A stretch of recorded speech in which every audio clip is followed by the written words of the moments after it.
Dando continuidade à nossa oficina de redação, nós iremos focar hoje na competência de número 1, né? Que é aquela competência que o avaliador ele vai realmente analisar se você tem domínio da modalidade escrita formal da língua portuguesa, se você segue as regras gramaticais, se você escreve de uma maneira formal, né? Fugindo das gírias e das informalidades que a gente costuma utilizar na nossa linguagem oral. Então aqui, pessoal, na competência de número 1, dois aspectos são analisados pelo corretor. O primeiro aspecto, aliás, os dois são analisados de uma forma concomitante, ao mesmo tempo. Os dois aspectos são a estrutura sintática, o corretor ele vai analisar a construção das suas orações e a organização dos seus períodos.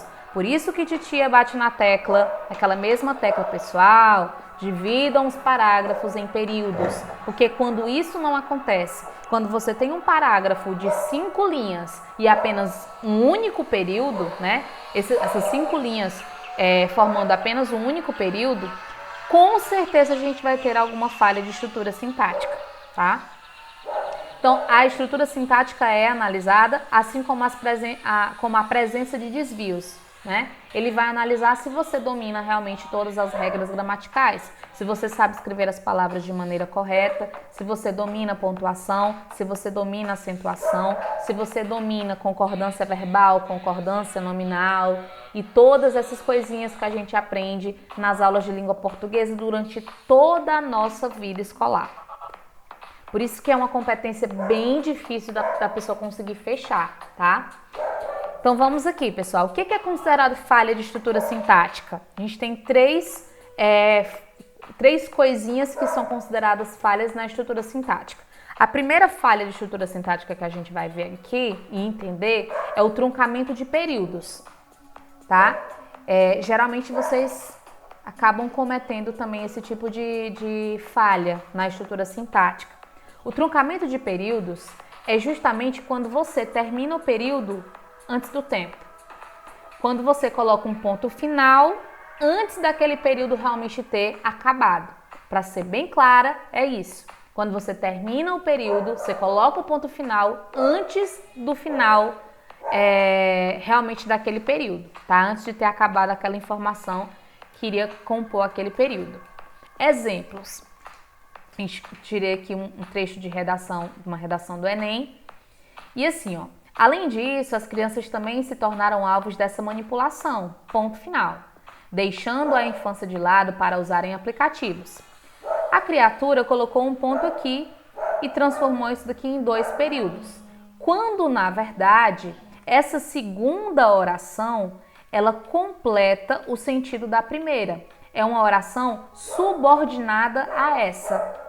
É uma oração que completa a oração anterior. Então, obrigatoriamente, ela precisaria estar dentro do mesmo período. Ou seja, o ponto final aqui é considerado uma falha de estrutura sintática, porque, na verdade, deveria ser uma vírgula. Muito cuidado com os verbos no gerúndio. Os verbos no gerúndio geralmente iniciam orações subordinadas, tá? Que aí geram esse tipo de errinho aqui, que a gente chama de truncamento de períodos. Um outro exemplo, trouxe aqui um outro exemplo um pouco mais nítido.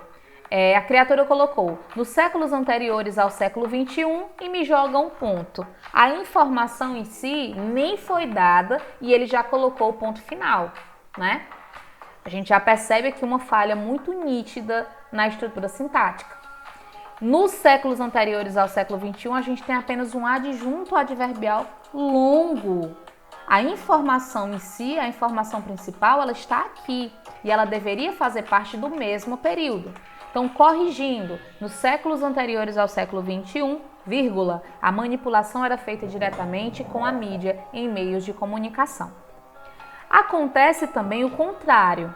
Existe aquela falha de estrutura sintática que é basicamente o contrário do que a gente está vendo, tá? O truncamento é quando você coloca o ponto final antes do tempo. A justa posição de orações ou períodos é quando você precisaria dividir o período e, na verdade, você não dividiu, você não colocou o ponto final, tá? Você fez um período muito longo, quando na verdade esse período poderia ser dividido em 2 períodos, que é o que normalmente acontece, eu vejo muito nas redações de vocês. Exemplo, atualmente a internet é o maior meio de comunicação existente no mundo. Aqui acabaria a informação, né, do primeiro período. É de se esperar que a maioria dos jovens estejam sendo controlados pela internet. Então, qual é a falha de estrutura sintática? Você percebe 4 linhas e apenas um ponto final, nenhuma vírgula.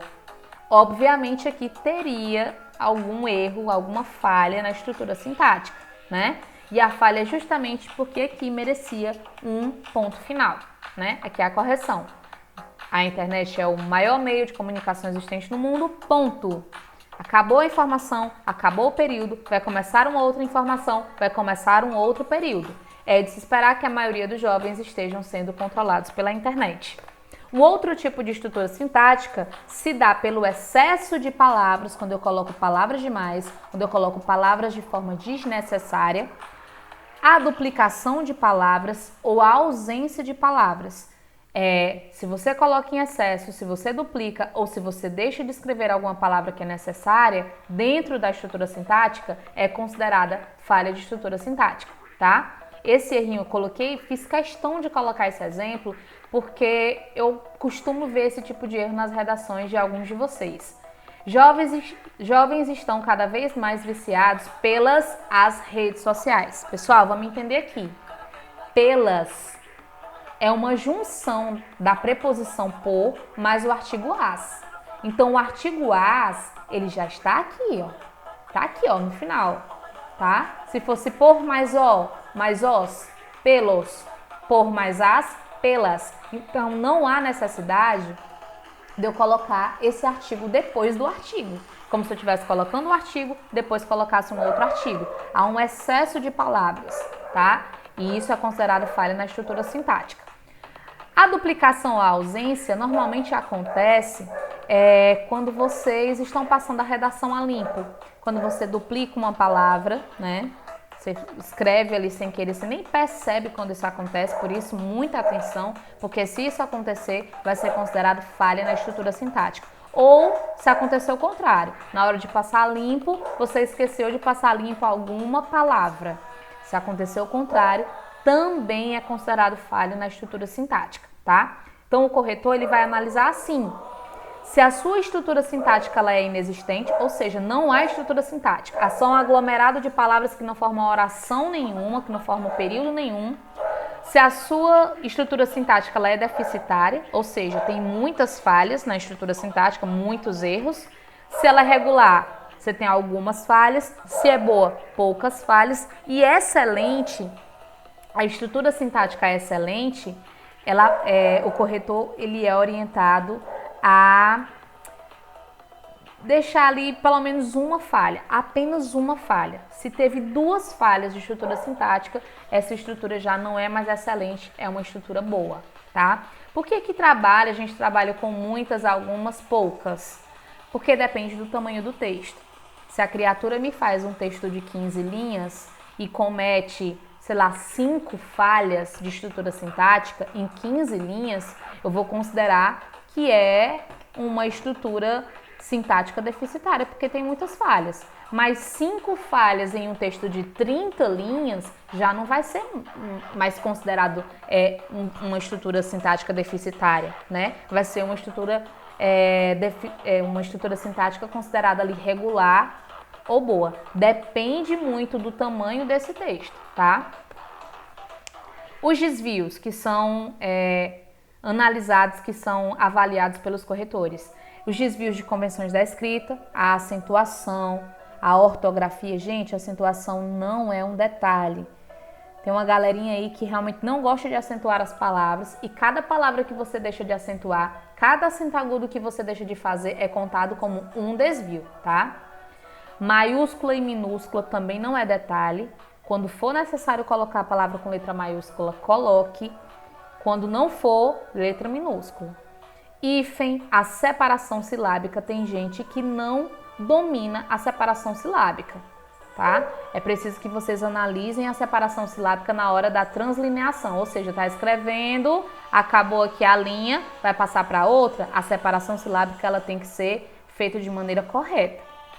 Os desvios gramaticais que dizem respeito à regência, concordância, a paralelismo, colocação pronominal, essas coisas a gente ainda vai ver no decorrer desse ano. E a pontuação a gente está vendo agora, tá? Dentre outras regras gramaticais. Desvios de escolha de registro, quando você coloca alguma informalidade, alguma marca de oralidade. O pra, por exemplo, a palavra pra não existe na norma culta, é uma informalidade. Se você coloca isso na sua redação, é contado como um desvio.